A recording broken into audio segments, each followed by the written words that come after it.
You're irrelevant, woman. My father owns this courtroom, and you will learn that today. Sit down, Miss Hartwell. Your father's mating became evidence, and your freedom ends here. The courtroom camera caught the precise instant a senator's daughter finally understood her last name couldn't rescue her anymore. 26-year-old Madison Hartwell stood there frozen, designer sunglasses pushed back in her blonde hair, diamond tennis bracelet flashing under the fluorescent lights, as Judge Judy lifted a single sheet of paper. That paper wasn't just about to obliterate her lawsuit. It was about to smash her reputation, her father's entire political career, and every future privilege she believed she was guaranteed. What was on that page? A text Madison had sent 3 weeks earlier that said, "Just found another immigrant to squeeze. Dad will make the legal problem disappear like always. These people are too scared to fight back." Within 6 hours of that episode airing, 67 million people would see that text blasted across every social media platform you can think of. Within 12 hours, the FBI would launch a federal investigation. Within 3 days, Senator Robert Hartwell, the man who spent 20 years crafting a law and order brand and carefully positioning himself for a presidential run, would be announcing his retirement in total disgrace. And all of it traced back to one catastrophic miscalculation by his daughter. She assumed Judge Judy was just another obstacle her father's power could conveniently remove. Before I show you how Judge Judy methodically tore down this entitled senator's daughter, piece by ruthless piece, exposing a pattern of fraud so calculated and so cruel that it triggered federal criminal charges, you need to understand something critical. This wasn't merely about one spoiled rich woman losing a case. This was about a predator who had spent 2 years deliberately hunting immigrant small business owners, weaponizing her father's Senate influence to shake them down for settlements, and building what prosecutors would later describe as a racketeering enterprise. Madison Hartwell walked into that courtroom absolutely convinced she'd already won, because she always won. Her father's last name opened every door, killed every investigation, and vaporized every problem with a single well-placed phone call. She had already scammed $67,000 from hard-working people who came to the U.S. with nothing.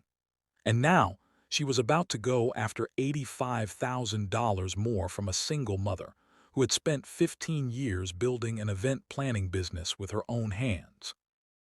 But what Madison didn't realize, what her high-priced lawyers never warned her about, what even her senator father couldn't shield her from, was that Judge Judy had personally spent 3 days digging into her background. And what she found was so damning it would end multiple careers in one single afternoon. Do something for me right now. Smash that like button, because what you're about to see is arguably the most satisfying demolition of entitled privilege ever caught on TV. And the algorithm needs to see that millions of people are hungry for this kind of justice. Drop a comment with where you're watching from. And if you've ever had to deal with someone who thought their family name made them untouchable, hit that subscribe button immediately. Because the moment Madison realizes her entire world is collapsing is so brutally perfect, so completely deserved, you'll want to replay it 100 times. Madison Hartwell was born into Washington, D.C. royalty. The kind of world where your kindergarten classmates grow up to be senators and Supreme Court justices, where summer means Martha's Vineyard, winter means Aspen, and your trust fund quietly generates more money each year than most Americans earn in a lifetime. Her father, Senator Robert Hartwell, represented Virginia for 3 terms, sat on the powerful Judiciary Committee, and sold himself to the public as a champion of law and order and traditional American values. Behind that polished facade, though, was a man who had spent 26 years enabling his daughter's worst impulses, making her problems vanish with strategic phone calls, buried police reports, and sealed court records. Madison was raised to believe consequences were for other people, that rules were flexible, and that Hartwell was a magic word that could erase any mistake. She'd been expelled from Georgetown Law for academic dishonesty, turning in a paper written entirely by a paid service. When the honor board moved to permanently dismiss her, Senator Hartwell made 3 calls, and suddenly the expulsion transformed into a voluntary withdrawal for medical reasons. She racked up 14 traffic violations, including 2 DUIs. Not a single one ever reached a courtroom. Each case disappeared due to procedural irregularities that just happened to pop up after the senator's chief of staff contacted the local prosecutor. She developed a long-standing pattern of abuse toward service workers, screaming at waitresses over tiny issues, humiliating hotel staff, throwing fits at retail employees. And in every ugly scene, she wielded her father's name like a shield that made accountability vanish. By 26, Madison had never faced a single real consequence for anything. That was about to change, in the loudest, most public way possible. And the person delivering that long overdue reckoning was a 79-year-old judge from Brooklyn who built a 40-year career around one principle. Nobody is above the truth. Elina Rodriguez was everything Madison despised. A self-made success whose life was built on work, not on inherited money and political hookups.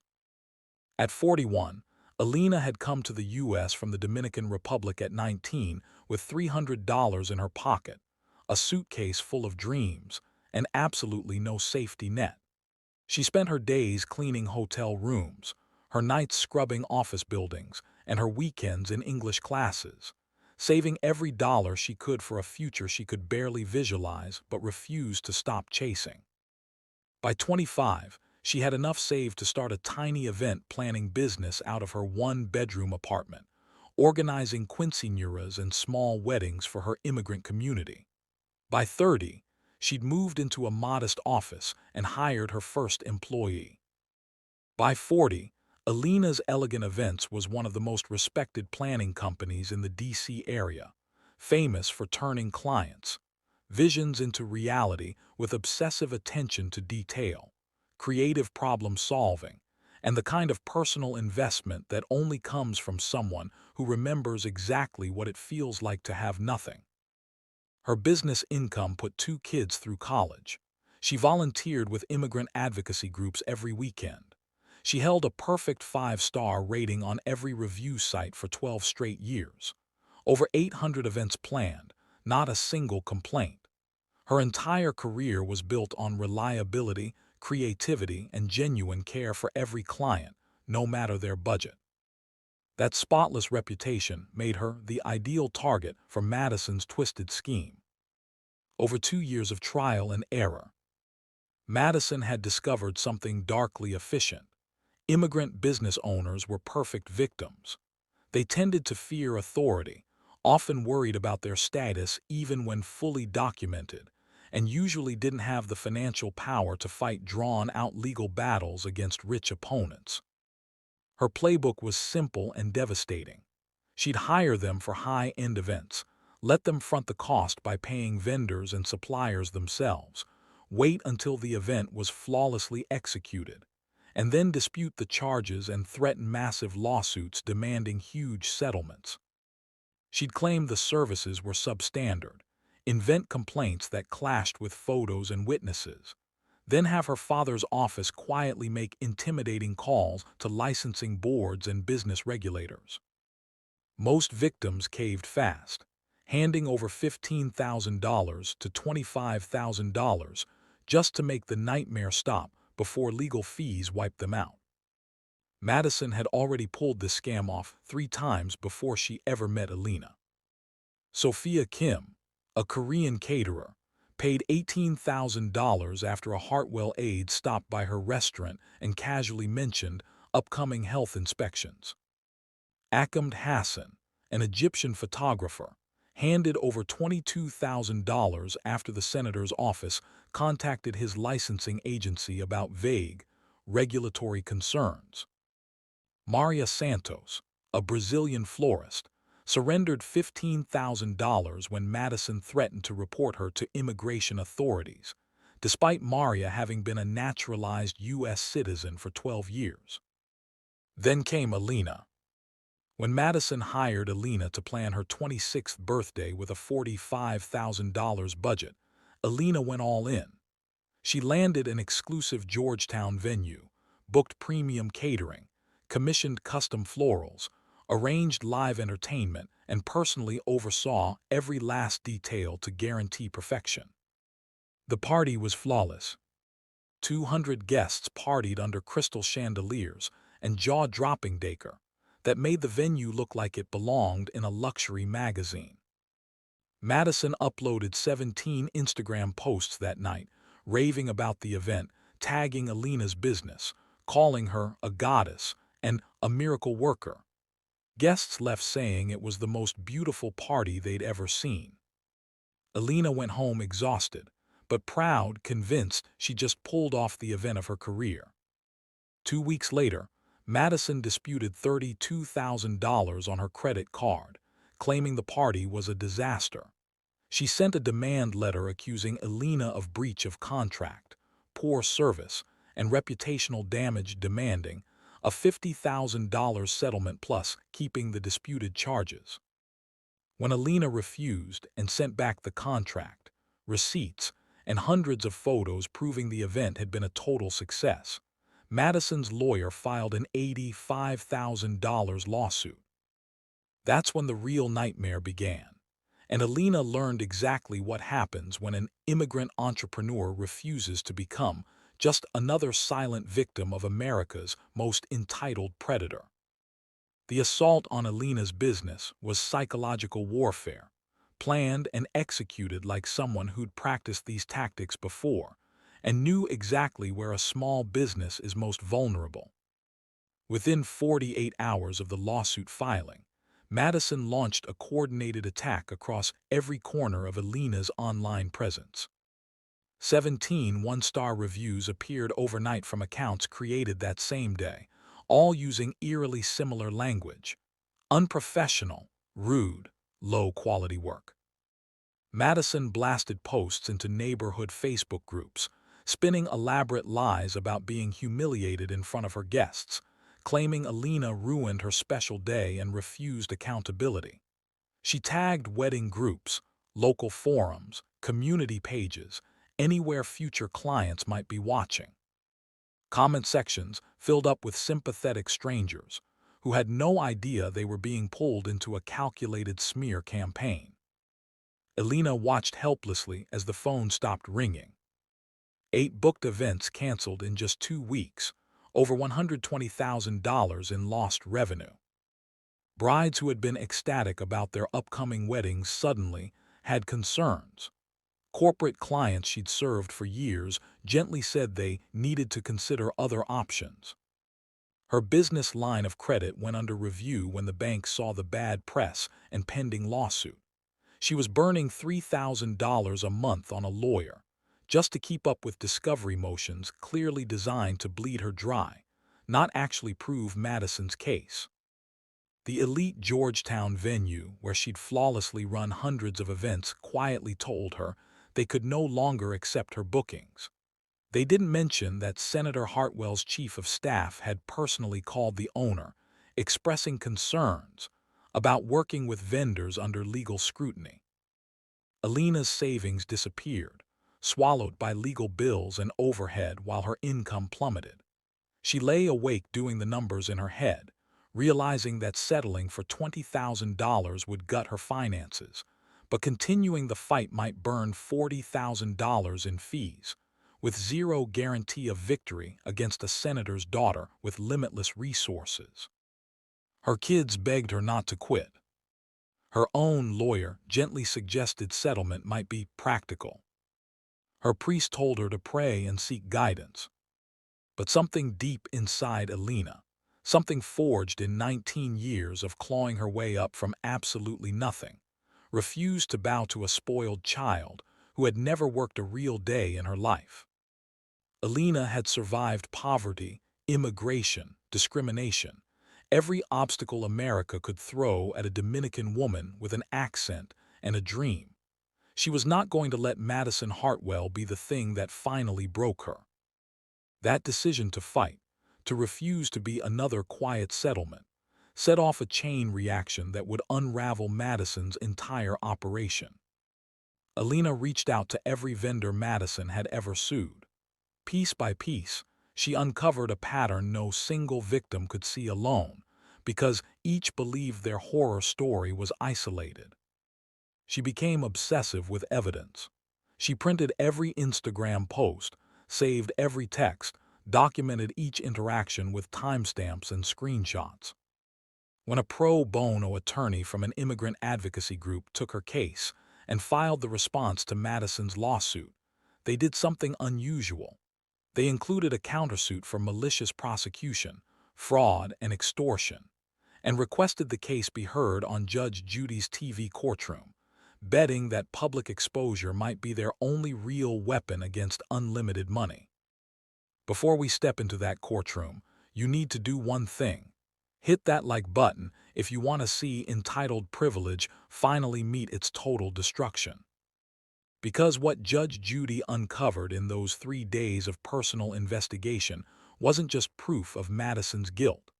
It was an entire blueprint of her criminal system, complete with private text messages, phone records tying her father's office to threatening calls, and testimony from former victims finally ready to speak out. Subscribe and turn on notifications. Because the courtroom clash you're about to hear includes what might be the most savage verbal takedown in TV history, and you will absolutely want to see the exact second Madison realizes her father's name has flipped, from protection to evidence of conspiracy. The truth was about to cost the Hartwell family everything, and the cameras were rolling. The air in that courtroom crackled the second Madison stepped through the door. Everyone could feel they were about to see something extraordinary.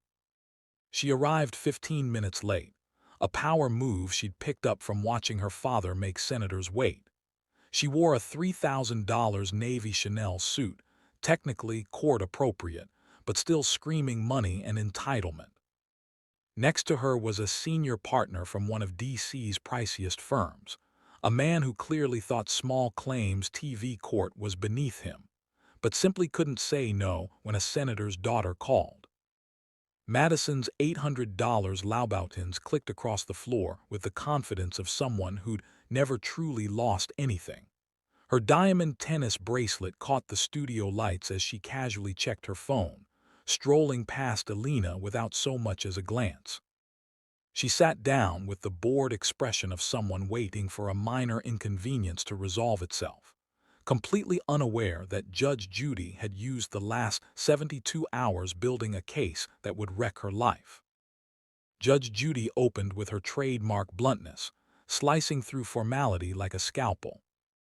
"Ms. Hartwell, you're suing Ms. Rodriguez for $85,000, claiming her event planning services for your birthday were substandard and damaged your reputation. But I'm looking at 180 photos from that event. What I see is an absolutely flawless party. I also see your Instagram posts from that night calling Ms. Rodriguez a goddess and tagging her business with glowing praise. So help me understand how a goddess, who threw you a flawless party, suddenly deserves an $85,000 lawsuit."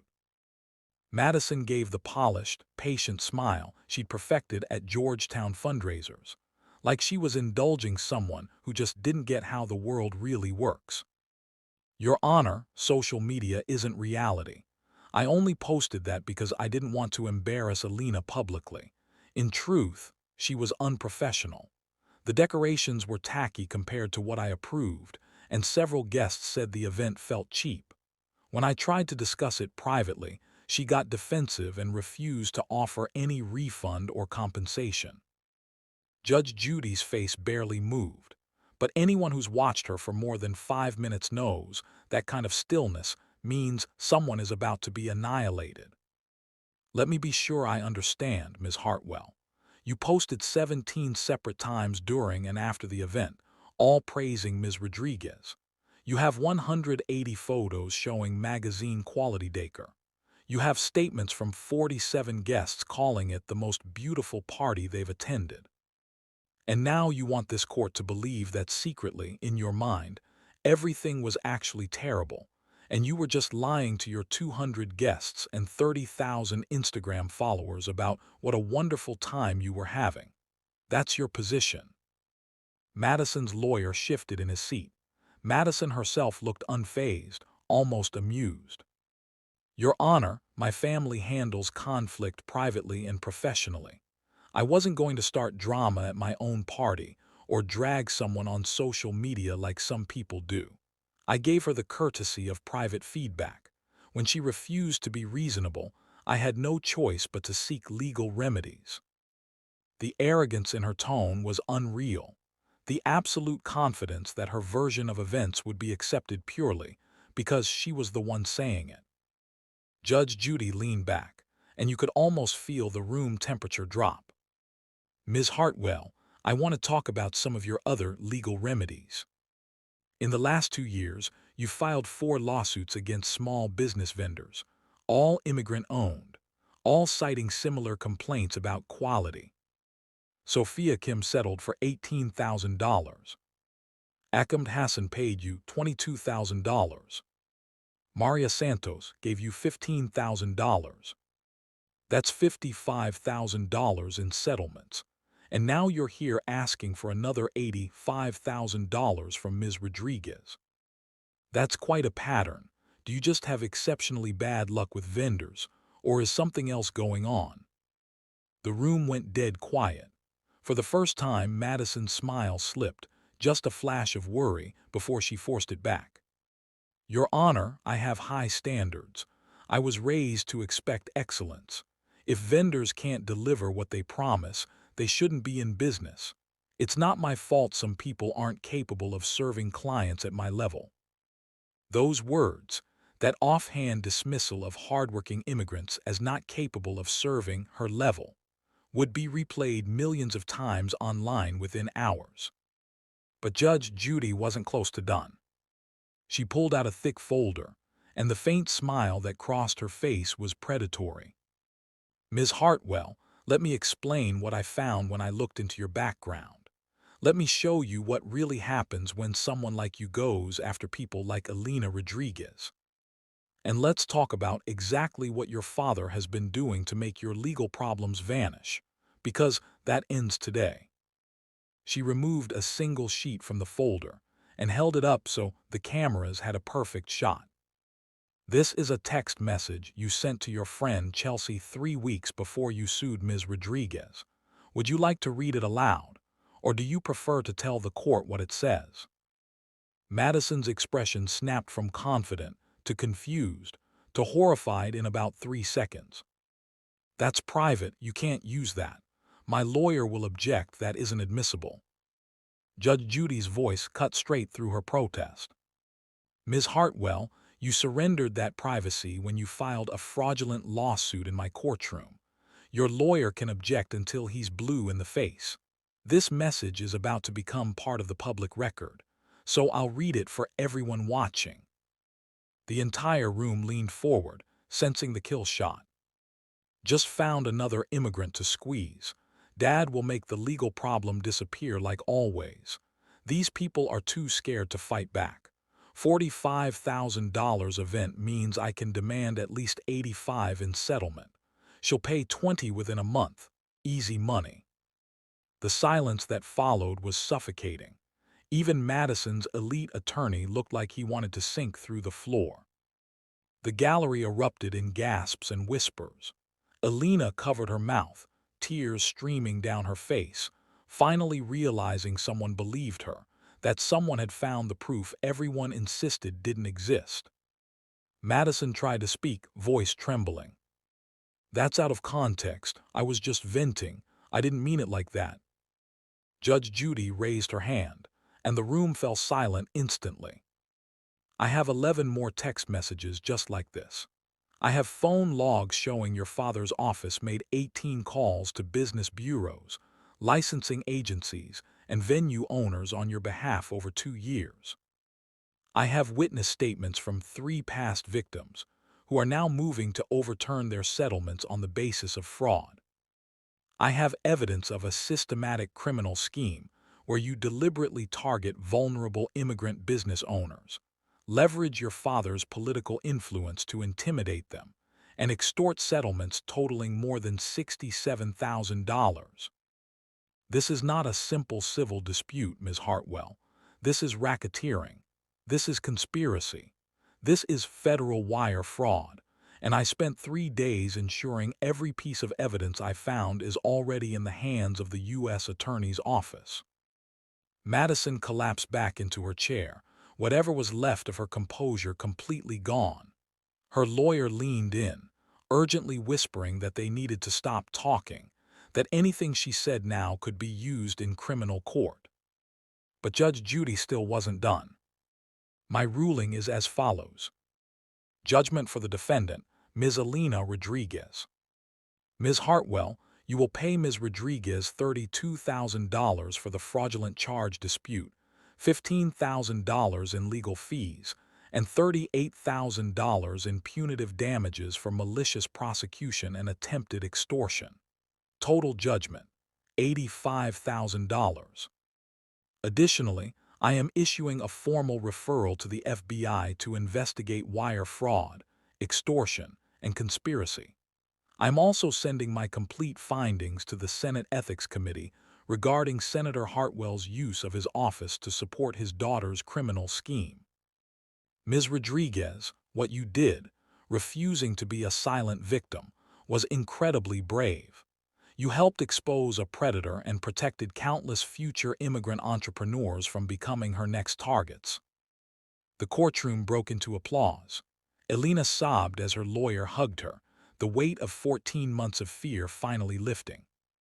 Madison was escorted out by bailiffs, tears streaking her face, staring in disbelief that her magic last name had finally failed her.